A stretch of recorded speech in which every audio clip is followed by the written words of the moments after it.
everybody. This is Dr. Novak again.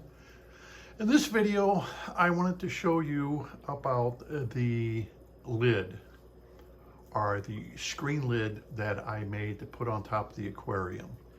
And that would be this right here. So I'm going to do like a two-part, or not a two-part, but do two things at once. One is the lid and the making of it, and this cover, and of course I added a opening right here. This opening here, it's made by Neat, N-E-A-T, and I got this off of a saltwater aquarium site. And the screen I bought separately from the internet off of a screen site that does screens, and the screen itself here I bought off of Amazon. I think it was $12.99, 13 bucks, and they had it to me within a couple of days. So I didn't buy a kit, okay? I actually bought everything separately, but I thought it would be interesting for me to show you about this. Now, some people will say, well, why do you have a screen? A lot of these open tanks don't have screen. Well, I have had the open top aquariums for quite a few years, and there was one fish I really liked. It was called Pandagara, and the Pandagara is a algae eating worker that most of us never hear of, or most of us don't know that they eat algae, and they're not classed as with the Pecktec, or they're not classed with the Anoxic, they're with the Amano shrimps. But be honest with you, they're a very good algae eater, the Pandagara, and they are a neat looking fish. They get about 3-4 inches, 3-4 inches, and they do a very good job of scraping off algae on everything. But a lot of people don't know, and I've had them in cooler tanks, and I even had them in discus tanks where the temperature is up to 86 degrees. So they seem to take the temperature. A lot of people will say when they're talking about them, oh, they need a lot of oxygen. Well, that goes without saying. If you have a tank that's 84 degrees, of course you're going to have a lot of oxygen, because any fish in that climate is going to need oxygen. So that just goes without saying. But anyway, I love those fish, but I'd come home from work and I'd find them on the carpet. If I was lucky and found them on the carpet and they were still good, I'd put them in the tank, and maybe they would recover. Some did, some did not. But it was a fish that you're going to pay anywhere between $9 to $15 for. Some places may even charge you more, depending on the side of the Pandagara you get. But they're really a very good algae eater for freshwater aquariums, and they're kind of underrated, and they shouldn't be. So, but they're jumpers. So if you don't have some kind of screen or some kind of lid, they're going to jump out of your aquarium constantly. And believe me when I said this, I lost every Pandagara I have owned from jumping. Okay, they jumped out of the tank. Not that they died of hunger, not that anything else. They've always jumped. So this time I'd like to get some Pandagaras to help with any algae on the wood and stuff, because they like to scrape on the wood. They're a friendly fish. They don't seem to attack other fish. They're not like a Pecktec that get too big, or they start trying to suck the slime off of other fish. They will go on the glass, hang on the glass, just like your Anoxic will do. They hang on the glass. Pandagaras do the same thing. They hang on the glass. They're really neat fish, but they jump. So if you don't have something to help you try to keep in the tank, I've actually been sitting next to the tank and just have them flip right out of the tank. Anyhow, that's why I decided to get a screen. And of course, as you can see, it has the nice mesh. And everything was bought separate. I didn't buy this as a kit. And the reason I didn't buy it as a kit is because, yeah, I paid a little more for it, is because I wanted more screening in case I screwed up. Because I've never done screening before. Probably like a lot of hobbies, you've never done it before. It's going to be the first time you have to cut this, and you have to put the screen in, and it's not as easy as you think. Okay, for those people who do it, that's great. But I found out, this being my first time, it wasn't as easy as it looked. So one thing I found out, that you have to cut these, and mine is on top. You can see mine's on top of the aquarium, and it doesn't sit in the aquarium.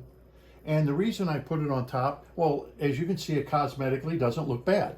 Another thing is, these magnets, I have these rubberized magnets sitting on the top of the aquarium, and you can pull this off, and all you have to do is just, with the rubberized magnets, stick it right back on again. And it stays in place. If you need more magnets, I guess you can add them in other spots. I only have 4 magnets holding this on, and it seems to be doing the trick. The magnets, the rubberized magnets, you can buy at any Lowe's, any Home Depot, and they sell them in little packs. Like there's 4 to a row, and you may have 3 rows of these magnets. And I just thought that's better than using Velcro. And I trimmed the magnets down on top of the aquarium. I trimmed them down so they were the same width as the glass, and the full-size ones are underneath here. And look, it sticks real good. It does a good job of holding on. It's easier than trying to get inside the aquarium. Now you have to put clips in your aquarium. Now when you go to clean your glass, you got to work around the clips or pull all the clips off. And of course, like anything else, the clips are plastic, and we all know how plastic is. Plastic breaks, you can have an accident, and I didn't want to deal with that. So I just placed it on top of the aquarium, and this is 36, and I made it 21.5 inches long. And in the very back, there's about 2 inches of space in the very back of the aquarium. Here, there's 2 inches of space. I'm going to get a piece of glass cut for both sides, and I'll put the magnets on the piece of glass, and then when I want to move the glass, I can move it so fish don't jump out there. Instead of trying to cut the frame in all different, with pockets and everything else, and then you got to try to put the screen in, I thought to make life easier, I can have 2 pieces of glass cut, have them polish the edges so it won't cut you, and then add these rubberized magnets onto the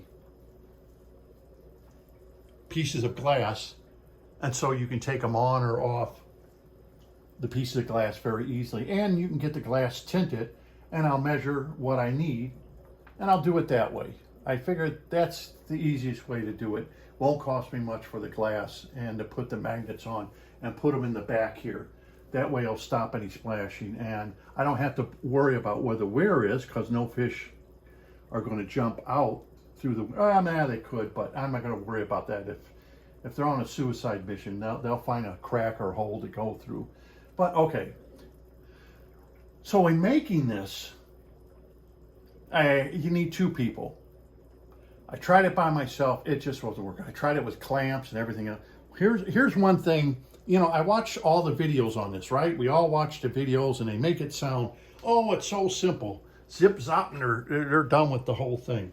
Well, it wasn't quite that simple. One thing that I noticed, that as I was putting the screen in, they say to line up one of the lines to put the screen in. Okay, you line it up, and you put in the little ropey there, and you tighten it all up. Then you stretch the screen, and then you try to tighten this up. One thing though is it goes out of square. It goes cattywampus. It goes off on an angle on you. And then I would undo it and put it back in, and went off on an angle again. It wasn't as easy as you thought. And when you cut aluminum draws up a little burr, so you have to clean off the burrs and to put this piece in. And they always show somebody using a cheap yellow miter box with a miter saw cutting these, instead of using an electric saw, something that would cut it very fast. You know, those are sloppy. And if anyone's done any woodwork with one of those miter boxes, you're going to notice they don't work that great. They're not that accurate. They're good enough for simple miter cuts and woodworking that you're going to fill in with maybe something, a filler, because it's not going to match up perfectly. But for detailed miter cuts, those boxes are really, to me, they're pretty useless unless you have just one job to do. But so after you buy the screen, you pay 30, 40 bucks for one of these. Then you got to buy a miter box, and then you got to buy a saw to cut it, and a saw that's capable of cutting aluminum. And another thing they show when they're cutting these, and I looked at the videos, is they always show the individual that's cutting these. They just measure it with a tape measure, and then they go ahead and cut it, and then they measure the next piece, and they hurry up and do it with a pencil, and they hurry up and cut it. Well, you're not going to get the two pieces that are parallel with each other. You're not going to get them perfect if you do it that way, as hard as you try. The best thing to do is you take your piece of aluminum and trim the ends. Then you put them both together and then trim them to the size you want. Then you'll get the right size of both pieces that are parallel with each other. Same with your sharp pieces, you do the same thing. You cut them both at once. So that way, if you're a little off, let's say you're 60 thousandths off or 35 thousandths off, that's not a lot, but it's going to make this out of square. That little bit is going to make this thing cattywampus, and it's better off to cut both pieces, because if they're both short, they both equal in length, and it will keep the whole thing square for you. In this case, that's something that they really don't explain to you on all the videos, that it's not as easy as you think. And that's just one thing that if you have a radial arm saw or something like that, you'll cut this off this, but you'll put both pieces together and you'll cut them at the same length. So if you're a little off, they're both off exactly. So anyhow, another thing is, when I put on the screen, it kept going cattywampus. It got out of square. So my wife, we had to get a square like this, and we actually had to put the square at the very end, and this is perfectly square, exactly perfectly square. And my wife had to constantly hold it with the square as I was putting the screen in. That's something they don't show you on the video. If you just try to put this screen to this in, you may contort this as you're putting the screen in by pulling it. And then you'll have to undo. I had to undo it several times as she held it with a square to keep this thing square as I was putting the screen in. Remember, I've never done this before, just like a lot of you have never done it before, and therefore this is your first time, and you watch a video and they do so many cuts in the video where they're not exactly showing you what they did or what they didn't do and what kind of troubles they had. All of a sudden you have a complete screen, say, see, that's it, see how easy it was? And no, it wasn't really that easy. I had to struggle with it to try to get, everything perpendicular and parallel. Even as hard as I tried, it didn't come out absolutely perfect. It's taught, but yes, it didn't come out absolutely perfect. I did a good job, but not a perfect job. Like a person at a hardware store who does this all the time, they know all the little tricks, and they have learned how to cut things, how to cut things correctly, how to get things squared up, how to put the screen in absolutely square so it doesn't look like it's on an angle. But for someone who's never done it, this is something that we are going to have trouble with. And believe me, I did have trouble with it. So if you decide you're going to build one of these, and that's why I left out the little cutout here and stuff like that, because it's just going to cause more headaches and more problems trying to put the screen in, trying to get everything together. I just found that I didn't want to go through that hassle, so I just made it square. I will add the two pieces of glass with the magnets on both sides. It'll be good enough. And then when I want to remove the screen, the pieces of glass will still be there. And if I want to move them, I can move them, and I can take them and clean them and so forth. The next thing I wanted to talk about is the hole I made in here, a feeding hole. Now they sell these so you can make a hole in a screen off the internet. You can buy these, but this particular one I bought, it's called Neat, N-E-A-T. I bought it from, I won't mention the name, but very reputable saltwater place I bought this from. And that is what it looks like. So I'm going to show you all about that. But if you decide you're going to do one of these and try to get it taught, you know, good luck. They're not as easy as the YouTube videos are portraying they are. They're going to take a little bit of work, a little bit of patience, and you're more likely going to need 2 people to help you make sure it stays square. So when you put it on your square aquarium, it looks nice. It's not, you know, oh, wow, now you have to redo the whole thing. So that's just something forewarned is foretold, as they say. So I'll tell you about this. Okay, this insert here, you decide where you want to put it, and the top comes off so you can feed your fish, and then you can put the top back on. And it's got 8 screws that go around it, and it's got a piece underneath it, and you screw it together. Seems pretty simple. Well, I bought this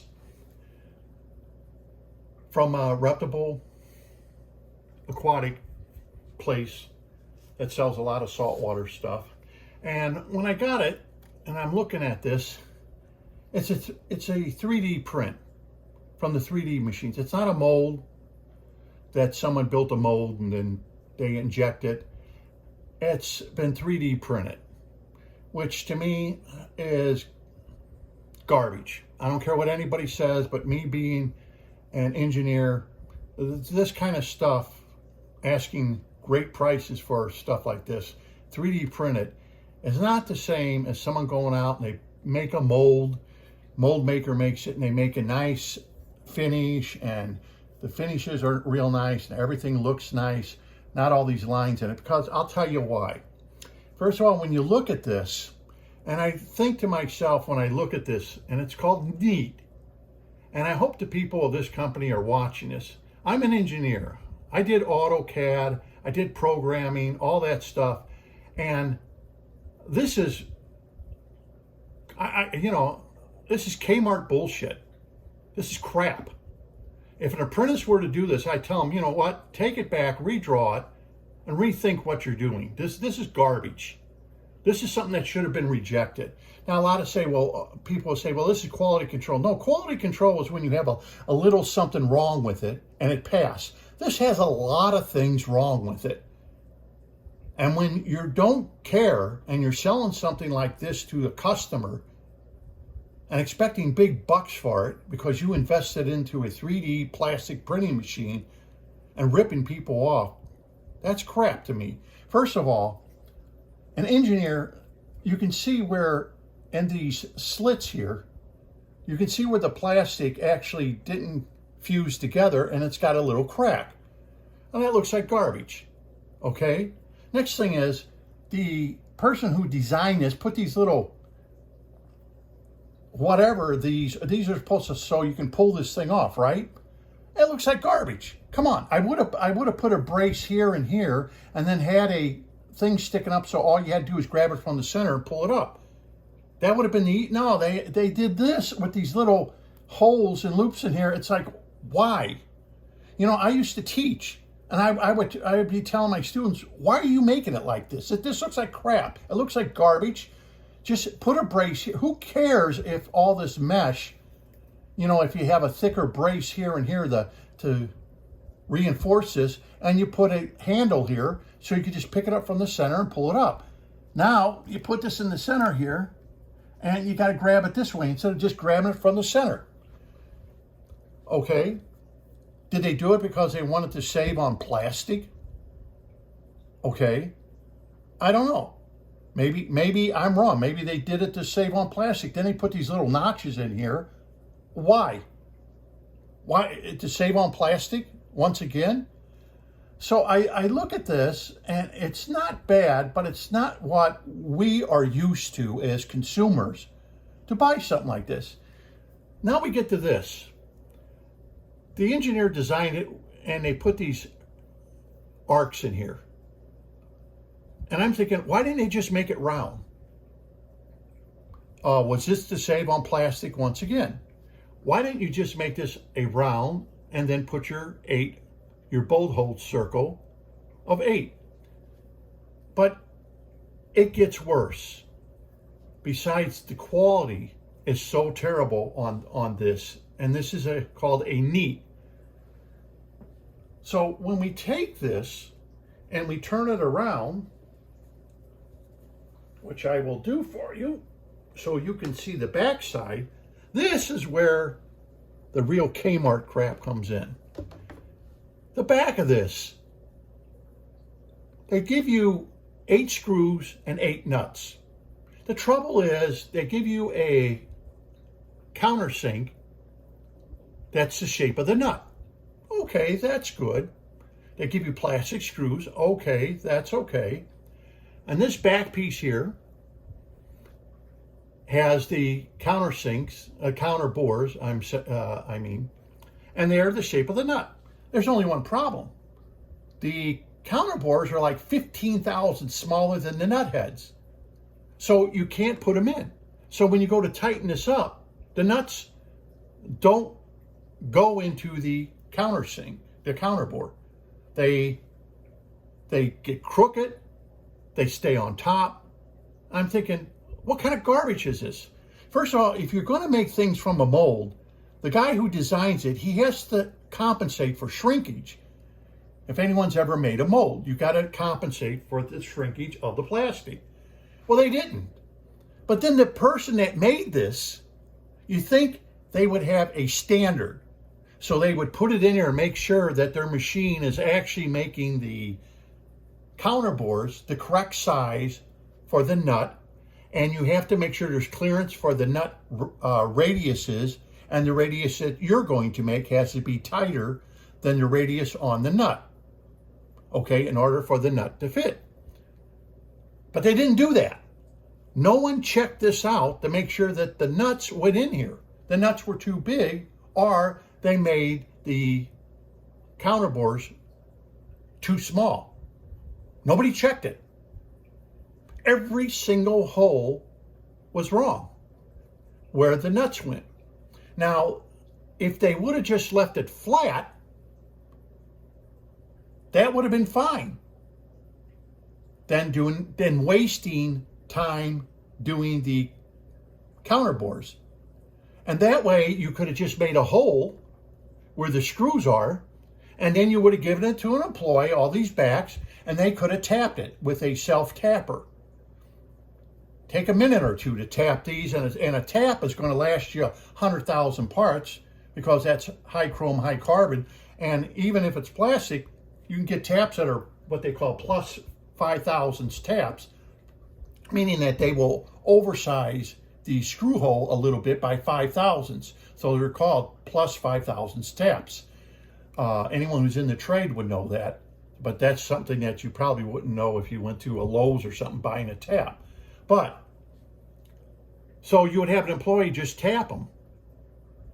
That is one way of solving this problem, so you don't have to do these counter bores. And this nut would just sit on top, or you wouldn't have a nut at all. So that way you're using a screw, but you wouldn't need the nuts anymore. That would save you money. You wouldn't have to buy the nuts. The screws would screw directly into this plastic piece because an employee already tapped these and all the plastic pieces. And then you would make sure the screws went in, and that piece is done, and he would do his next piece. If you didn't want to do it that way, then you could do it the same way as they're doing, but don't put the counter bores. Just leave the nuts sit on top of this surface. So what I had to do after buying this, I had to take all the nuts and polish them down, just so they would fit into counter bores. Then after I did that, I had to glue every single nut in place because now they have the capability of just sliding around. So when you go tighten up the screw, the nut's just going to spin around, and that's stupid. So a little bit of dab of glue glued all the nuts into place. Then after I did that, I had to now wind up sanding everything in the back, and I had to make sure everything was flat. And I had to go through all that work just to put one of these. Now, of course, I could have screwed it together and had some of the nuts being crooked or whatever, but being the person that I am, being an engineer, that doesn't fly. And anybody who's listening to this video who's an engineer knows that that's not going to fly with them. You're going to want to make it so it looks a little better than what the manufacturer did, and you're going to do it right. So this is a case where I would highly recommend, if you see the name Neat on one of these openings, don't buy it. It's a piece of garbage. As far as I'm concerned, the company either should stop making them or correct their problem. We hobbyists are not their R&D for their products. Okay, they should do their own R&D.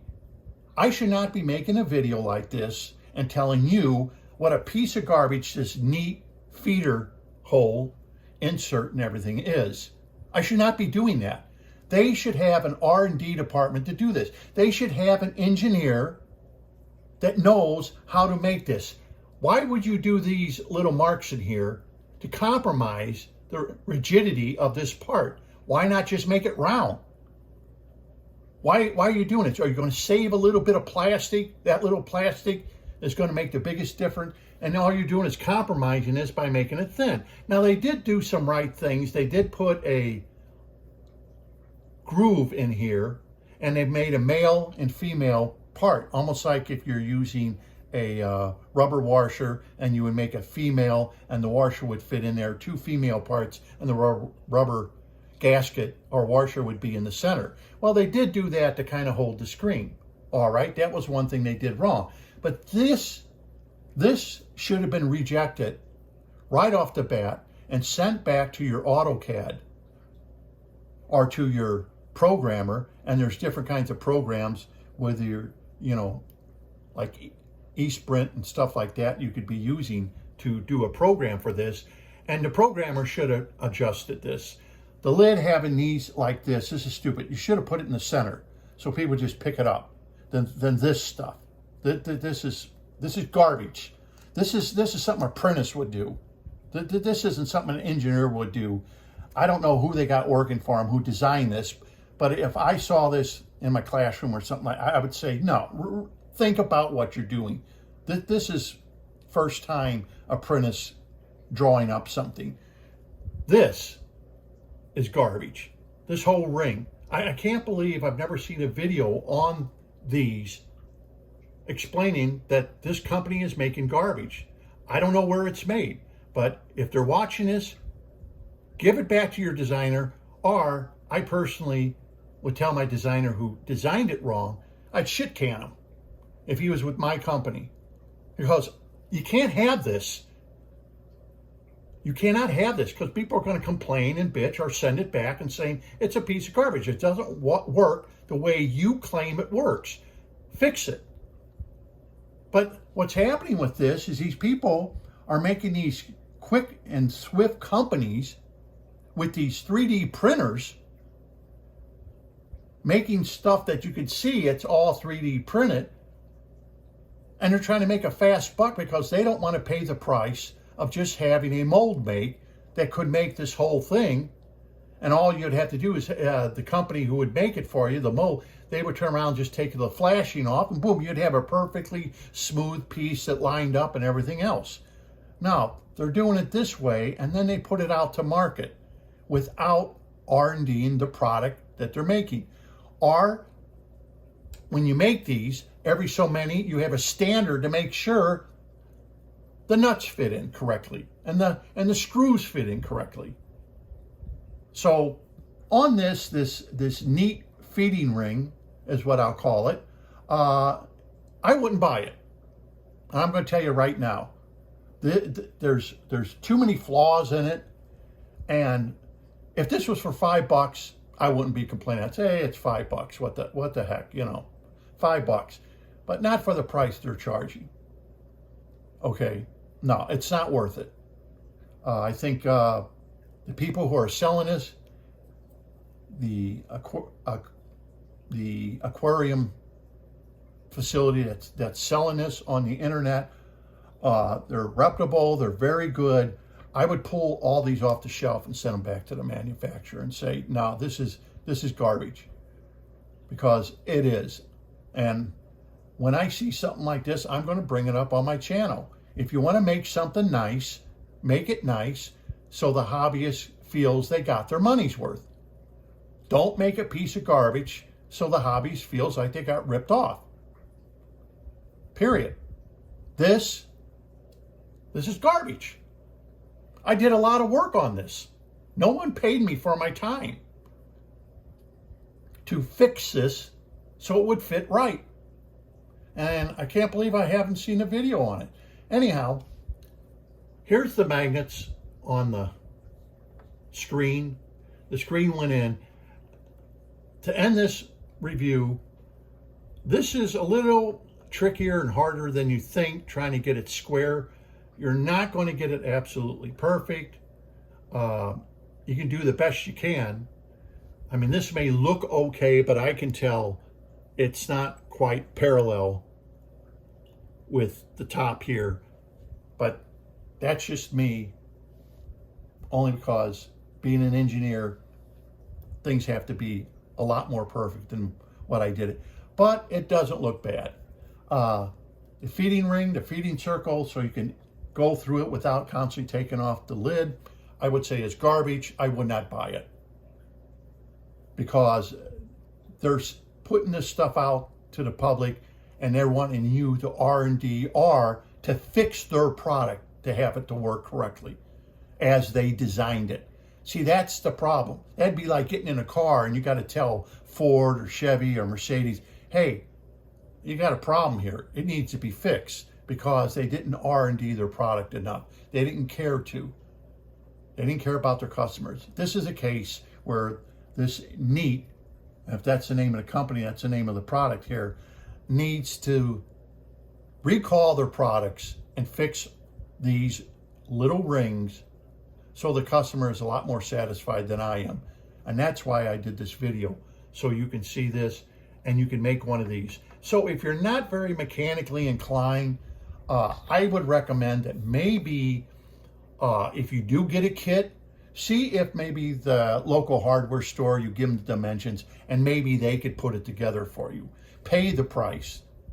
Really, I would take it, get the kit, and take it to my local hardware and ask them. Maybe they would do it for you, because the guy who does this kind of stuff, puts screening into this stuff, he does it hundreds and hundreds of times. It's like a plumber. He puts silicone on around the faucets and toilets. He knows how to do it.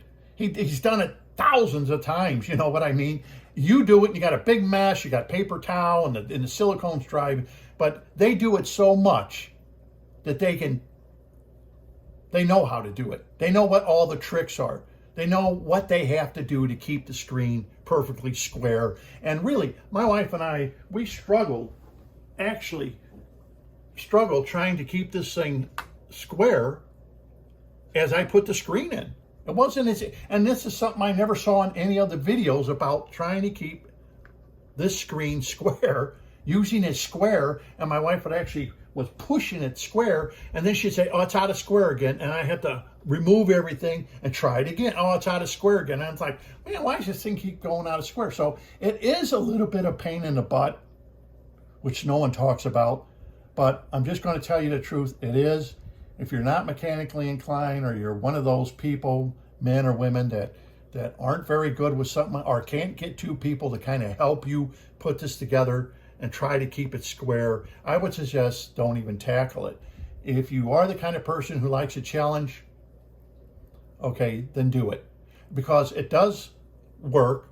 And you don't have to put it inside the aquarium. You can just do what I did, put these little rubberized magnets you buy at any Lowe's, and you can put it on top of your aquarium, and it cosmetically looks nice. And if it's a little off by 30,000 or 60 thousandths on top of your aquarium, that's okay. It's not going to look bad. And that way you can pull it off and clean the glass around your aquarium without going around little clips or anything else that could be on the side. Especially if you have a saltwater tank, that's all going to build up with salt and have salt creep. So if you put it on top, you can pull it off, wipe it down, wipe your glass down, and put it back on. Okay, so anyhow, I hope you enjoyed the video. I hope it was informative, and maybe it will make you think about. Now, you can buy these rings off the internet, not made by these people, for screens. You can buy these. They're a little bigger, and they look like they're a lot better quality than this one. But myself, I would not buy another neat product because of the garbage of which they gave. And the engineer should have caught this. The worker who printed these should have caught this. They should have had a better quality control that should have caught this. This should have not left the door of the company. Okay, I would not have done it this way with these. I would have just put a tab here where you could grab it and just pull it off. Not these two tabs here and wasting plastic here. This is stupid squared. I'm sorry. Any engineer that did this, you know, I would be showing them the door saying, you know, you need to hit, is this what you learned in college? No, get out of here. So hope you enjoyed the video, and thank you very much for watching.